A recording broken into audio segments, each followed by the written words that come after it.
నమస్తే, welcome to our channel. నేను మీ ప్రియాంకారం. అందశ్రీ ఈ కవి గురించి తెలంగాణ రాష్ట్ర ప్రజలకి చెప్పాల్సిన అవసరం లేదు, ఎందుకంటే ఈయన సుపరిచితుడు. జయ జయ హో తెలంగాణ అనే గేయ రచయిత అయిన తెలంగాణ ఉద్యమంలో ఈ పాట ఏ విధంగా మారుమ్రోగిందో అందరికీ తెలుసు. మరి అలాంటి వ్యక్తి ఈరోజు కన్నుమూశారు.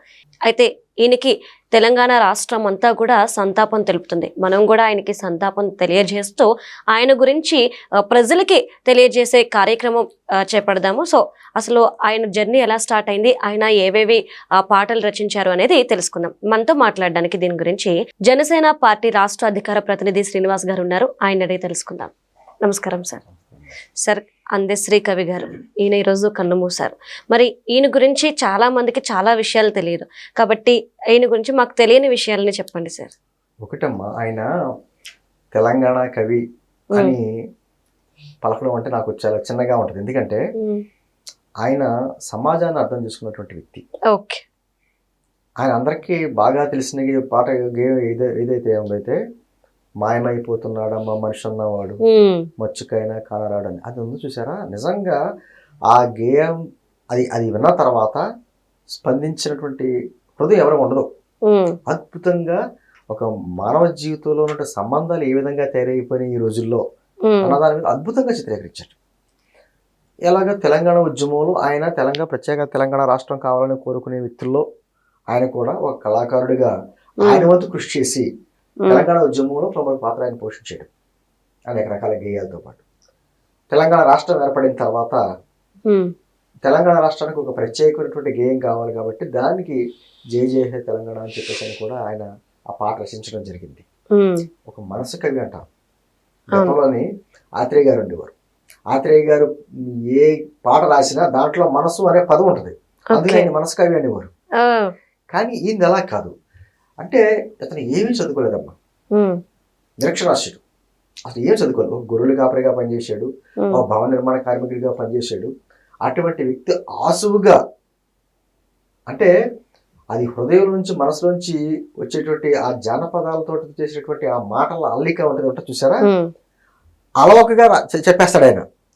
దాని గురించి ప్రత్యేకమైనటువంటి ఏమీ పెట్టుకోడు ఆయన.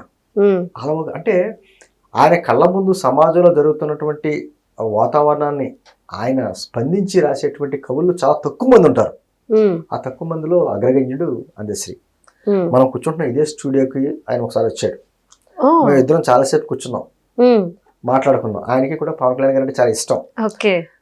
పవన్ కళ్యాణ్ గారికి ఆ పేరు ఎలా వచ్చిందో తెలుసా అని రకరకాలుగా ఇద్దరం కూడా చాలా మాట్లాడుకోవటం జరిగింది. నేను అంటుంది ఏమమ్మా, రచయితలకి, కవులకి, కళాకారులకి ఒక ప్రాంతంతో సంబంధం ఉండదు. ఇప్పుడు ఆయన రాసిన పాట జయ జయ తెలంగాణ అనేది తెలంగాణకు సంబంధించినటువంటి పాట అయి ఉండొచ్చు, కానీ అంతకుముందు గీతాలు ఆ ఏదైనా కూడా మన దేశంలో ఉన్నటువంటి పరిస్థితులకి, పేదలకి, బడుగు బలహీన వర్గాలకి, అది ఎక్కడైనా ఏ ప్రాంతానికైనా సరిపోతుంది ఆ పాట. మరి దానికి ఒక భాష లేకపోతే ఒక ప్రాంతం, దానికి ఏం అడ్డంకులు ఏమి లేవు. ఎందుకంటే ఆ పాట విన్న తర్వాత, అటువంటి పాటలు విన్న తర్వాత మీకు ఆ కవి మనసు ఏంటో మనకు అర్థమవుతుంది. అంతే తప్ప ఆ కవి తెలంగాణ వాడా లేదా తెలంగాణలోని ఏ జిల్లా వాడు ఏ ఉండవు. కవి హృదయం ఏమో ఈ రోజున అదే తెలంగాణలో ఈ అద్భుతమైనటువంటి తెలంగాణ గురించి పోరాడి రాసినట్టు కవిత్వం. అంతకుముందు సీనారాయణ రెడ్డి గారు లాంటి వాళ్ళు వచ్చిండన్నా వచ్చాడన్నా వరాల తెలుగు ఒకటి అని తెలుగు భాష గురించి రాసిన వాళ్ళు తెలంగాణ వ్యక్తి అయినా. తెలుగు భాష మనది, అద్భుతమైన పాటలు రాసిన వాళ్ళు తెలంగాణ ఉన్నారు. కవులందరూ కూడా తెలంగాణ.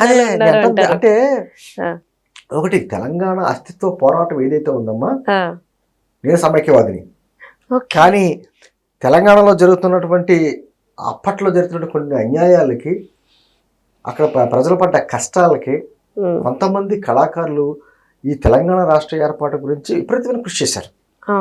వాళ్ళు ఎక్కడ పదవులు తీసుకోలే, వాళ్ళు ఏమీ ఆశించకుండా తెలంగాణ రాష్ట్రం పడుతున్నటువంటి అప్పట్లో ప్రజలు పడుతున్నటువంటి కష్టాల గురించి, తెలంగాణ రాష్ట్రం ఏర్పడితే, ప్రత్యేక రాష్ట్రంగా ఏర్పడితే మా కష్టాలన్నీ తీరిపోతాయనే భావంతో విపరీతమైన కృషి చేశారు. అనేక మంది ఆత్మత్యాగాలు కూడా చేశారు కదా. కానీ వాళ్ళు ఎవరో వాళ్ళ కుటుంబీకులు కానీ వారు కానీ మళ్ళీ ఏం ఆశించలా, ఒక పదవులు కానీ డబ్బు కానీ ఏం ఆశించలా. నేను అంటుంది ఇటువంటి పరిస్థితుల్లో మనం బాగానే తిరుగుతున్నాడు పాపం, ఇంకా చక్కగా రాస్తున్నాడు, ఆయన అనేక రకమైనటువంటి పద్యాలు రాస్తున్నాడు, ప్రజల తరపున గొంతు వినిపిస్తున్నాడు అనేటువంటి పరిస్థితుల్లో ఇప్పుడు ఆయన అకస్మాత్తుగా కాలం చేయడం అనేది నిజంగా బాధాకరం. పవన్ కళ్యాణ్ గారు కూడా సంతాపం ప్రకటించారు.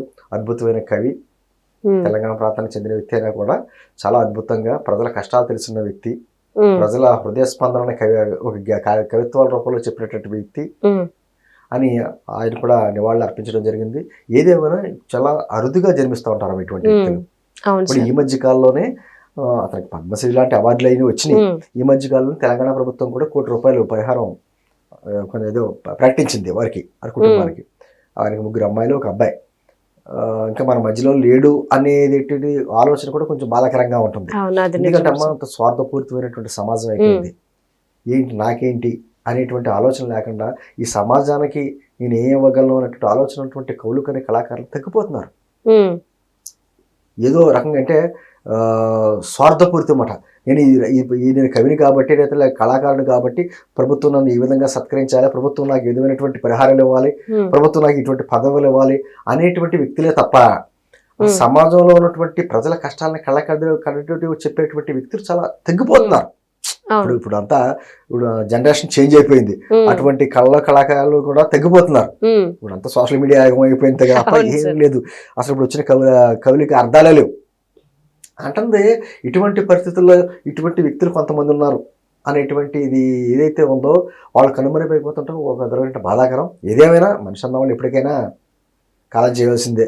మనంతా కూడా నాటక పాత్ర, మన పాత్ర పోషించడం, పాత్ర అయ్యాక తెరడానికి దాక్కోవడం, వెళ్ళిపోవడం, ఏదైనా అంతే, ఎవరైనా అంతే. కాకపోతే ఏంటంటే కొంతమంది మాత్రం చిరస్థాయిగా ప్రజల గుండెల్లో ఉండిపోతారు. అటువంటి వ్యక్తుల్లో మాత్రం ఒక ప్రజా కవిగా, ప్రజల హృదయాలు, బడుగు బలహీన వర్గాల కష్టాలను తెలిసినటువంటి మనసున్న కవిగా అందశ్రీ గారికి మాత్రం నిజంగా ఆయన అభినందనీయం. అటువంటి వ్యక్తి మన మధ్యలో లేకపోవడం బాధాకరం. వారి కుటుంబానికి ప్రగాఢ సానుభూతి.